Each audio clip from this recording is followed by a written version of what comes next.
I'm now coming to the point of my visit. My uncle left a most extraordinary will.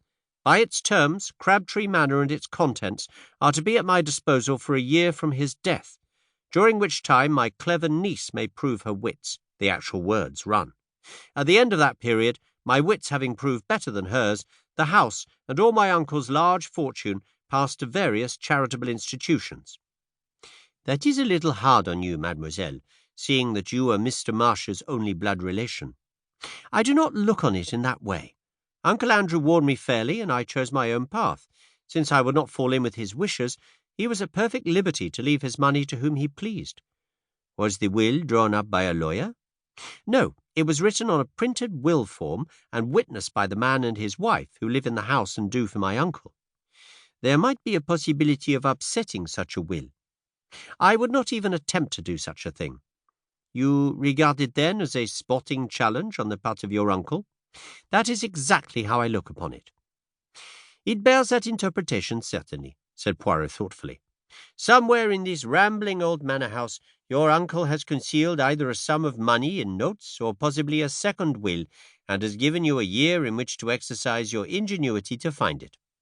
Exactly, Monsieur Poirot, and I am paying you the compliment of assuming that your ingenuity will be greater than mine. But that is very charming of you. My grey cells are at your disposal. You have made no search yourself? Only a cursory one, but I have too much respect for my uncle's undoubted abilities to fancy that the task will be an easy one. Have you the will or a copy of it with you? Miss Marsh handed a document across the table. Poirot ran through it, nodding to himself. Made 3 years ago, dated March the 25th, and the time is given also, 11 a.m. That is very suggestive. It narrows the field of search. Assuredly, it is another will we have to seek for. A will made even half an hour later would upset this. Eh bien, mademoiselle, it is a problem charming and ingenious that you have presented to me here. I shall have all the pleasure in the world in solving it for you. Granted that your uncle was a man of ability, his grey cells cannot have been of the quality of Hercule Poirot's. Really, Poirot's vanity is blatant. Fortunately, I have nothing of moment on hand at the minute. Hastings and I will go down to Crabtree Manor tonight. The man and wife who attended on your uncle are still there, I presume? Yes, their name is Baker. The following morning saw us started on the hunt proper. We'd arrived late the night before. Mr. and Mrs. Baker, having received a telegram from Miss Marsh, were expecting us. They were a pleasant couple, the man gnarled and pink-cheeked, like a shriveled pippin, and his wife a woman of vast proportions and true Devonshire calm. Tired with our journey and the 8-mile drive from the station, we'd retired at once to bed after a supper of roast chicken, apple pie, and Devonshire cream. We'd now disposed of an excellent breakfast, and were sitting in a small panelled room which had been the late Mr. Marsh's study and living-room.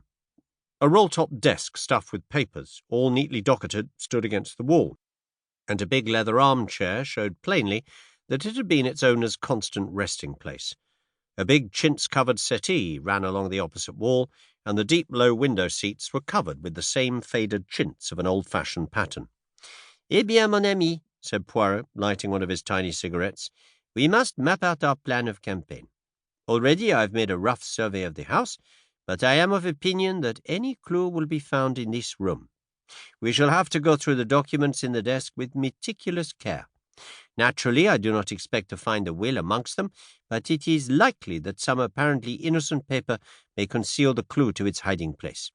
But first, we must have a little information. Ring the bell, I pray of you. I did so. While we were waiting for it to be answered, Poirot walked up and down, looking about him approvingly. A man of method, this Mr. Marsh. See how neatly the packets of papers are docketed. Then the key to each drawer has its ivory label, so as the key of the chino cabinet on the wall, and see with what precision the chino within is arranged. It rejoices the heart. Nothing here offends the eye. He came to an abrupt pause, as his eye was caught by the key of the desk itself, to which a dirty envelope was affixed. Poirot frowned at it, and withdrew it from the lock. On it were scrawled the words, "Key of roll-top desk," in a crabbed handwriting, quite unlike the neat superscriptions on the other keys. "An alien note," said Poirot, frowning. "I could swear that here we have no longer the personality of Mr. Marsh. But who else has been in the house? Only Miss Marsh, and she, if I mistake not, is also a..."